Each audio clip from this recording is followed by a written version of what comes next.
Let's take a look at the last 30 days temperature anomalies. Your average mean temperature for the lower 48 has been slightly above average, about a half a degree. So overall, August is obviously a very hot month. It's hot normally, and where it's been slightly above average for those areas in the Pacific Northwest and also those areas around the Four Corners regions into the desert Southwest, where it's been usually just kind of average conditions. Yes, it's normally hot across the middle part of the country, but when you have an average high of, say, 97 in Dallas and you're like 95 today, that's still technically still hot, but it's actually slightly below average. Where you've been above average is those areas across the Tennessee Valley, much of the Ohio Valley, especially there in the Mid-Atlantic and getting into the Northeast. Now let's take you to the tropics, because it actually has been, a little bit slightly above average there as well. Dexter is another tropical storm. It's not going to affect land,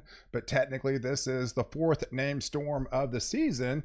And usually you get the fourth named storm around August the 15th. So that actually places us slightly below average for hurricane season so far. And we already have a 60% probability of yet another storm likely to form. This would be likely Aaron, but that looks to be going safely out in the open waters. And we got another system off the Carolina coast. Right now we have a 40% probability of it trying to form. It could be a very, very low end tropical depression or tropical storm. I don't really think it actually makes it. But nonetheless, if it does actually form, of course, it'll take the F name storm. And then we also have a tropical wave that is, you don't actually even see here. Looks to be a formidable tropical wave that will come off the African coast today. And then going towards the middle of the month, the Climate Prediction Center has updated it into a 40% probability of yet that system could actually form into a tropical entity. So there's definitely areas, pockets of energy that look to form in the month of August, and we could be looking at another little tropical wave that we have to watch coming off into the main development region once we get towards that August 20th, say August 26th time frame. If you take a look at the overall sea surface temperature anomalies out there across the board, yeah, it's the warm blob. It continues to be alive and prevalent. That's where we've seen a lot of the severe weather unfolding this year. And I think it's going to continue really for the rest of the year with that warm blob as the NPO continues to remain across that region. And then we also see some of the cooler waters trying to somewhat cool down there into the equatorial region, where we could possibly trend into a weak La Nina, at least for a couple of months, across for the climate region. So, but overall, with that warm blob and the ridging further south, that just puts the placement of the storm track to the north. So we are going to continue to be in that active storm track across much of the central and northern plains, especially there into the Dakotas, back into areas of Minnesota, Iowa, back into Wisconsin. That's going to be your favored target areas heading into the next couple of weeks, down here into Illinois, portions of Ohio. That's going to be the overall storm track, with most of the precipitation and the most above average precipitation would likely fall in this region, with the kind of northwest flow setting up shop across that region into Iowa, Wisconsin, Illinois, back into areas of Missouri, getting into Indiana, back into the Tennessee Valley. And of course, where we've seen a lot of these little tropical lows, tropical waves just kind of forming and sitting out there off the southeast coast, much of this area is going to continue to see very heavy rainfall, if not flooding rains at times. Florida is going to continue to be wet. And then at some time, some of those waves are going to be able to sneak into the upper Gulf. Would also insinuate some heavier rains, especially along the I-10, I-20 corridor along Louisiana, Mississippi, Alabama, and getting into the Florida Panhandle. So what's interesting is the overall, seasonal guidances have updated over the last couple of days once we turn the calendar into August.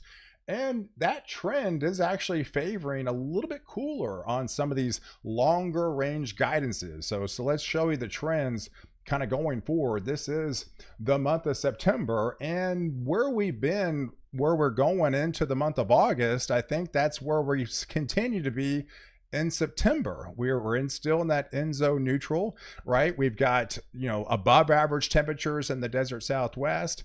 It's been on the average side across areas of California. There's definitely been hot pockets, but along the coast, it's definitely been on the cooler side.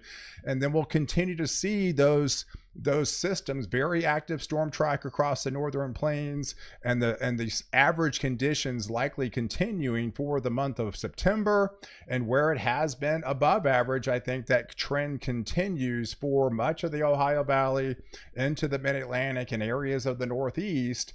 As where it looks like right now, and going into the rest of the month of August, and then going into that September.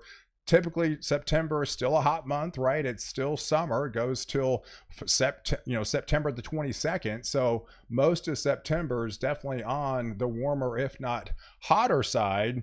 And if we take a look at the overall vertical velocity index out there into the Atlantic, yes, there are subtle hints. That's why we have some of these little tropical waves with some upward rising motion air. Once you get off the coast of Africa, you see definitely some bullish activity could form. That's why we're seeing some of those tropical waves form out in the open waters. And I think that's the trend continues through that first half of August. But once we trend towards that, September 1st time frame, getting into the most active time frame, those tropical waves are likely going to make it a little bit further off, say the Caribbean, getting closer into those areas, into the Gulf. I think we'll start to see more activity as the Pacific part has been very active now. We'll start to reprieve a little bit, and that wave will likely trend into areas further into the main development region, getting into the Caribbean, and we'll start to definitely see more activity into the Gulf once we flip the calendar after that Labor Day, heading into that middle part of September.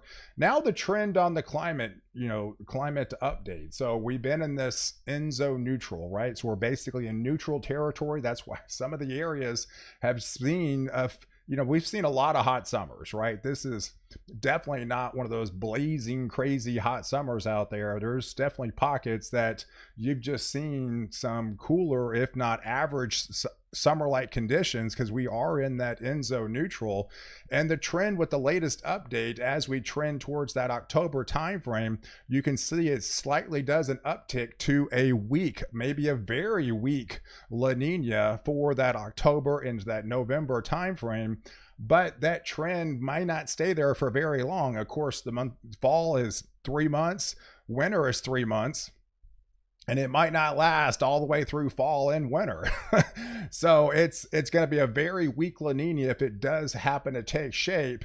But all indications are, even if we do trend towards that weak La Nina, we're going to be likely trending back towards that ENSO neutral after that particular form. So what's interesting is again the overall the seasonal anomalies updated, and that trend of some of the cooler air trying to filter in with predominantly kind of a northwest flow taking shape. So this is the month of October on the CANSHIPS guidances. Notice the ridge likely trying to build up there into Alaska, up across Canada, and then you have some weakness, lower pressures underneath. That typically implies this is kind of a northwest flow setup with warmer anomalies out west, and we get this predominantly northwest flow coming off. That's a very active flow, that typically a very stormy flow, but also a little slightly cooler flow as well, as we won't have ridging dominance over this part of the country, the central and eastern 2/3 of the US in the month of October.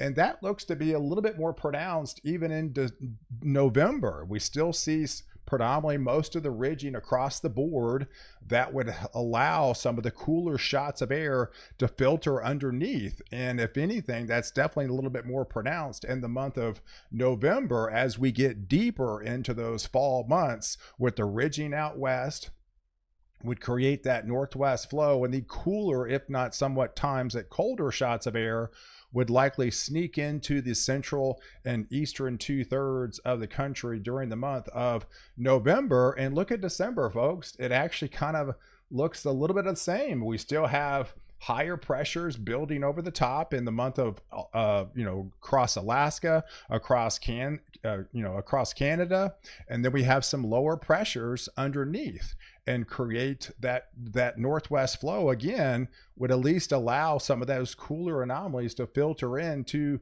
the lower 48 into that December time frame. And of course, we're getting to a long ways out. So I've just kind of noticed showing these little trends of what we're looking at with these seasonal guidances that literally just updated a couple days ago.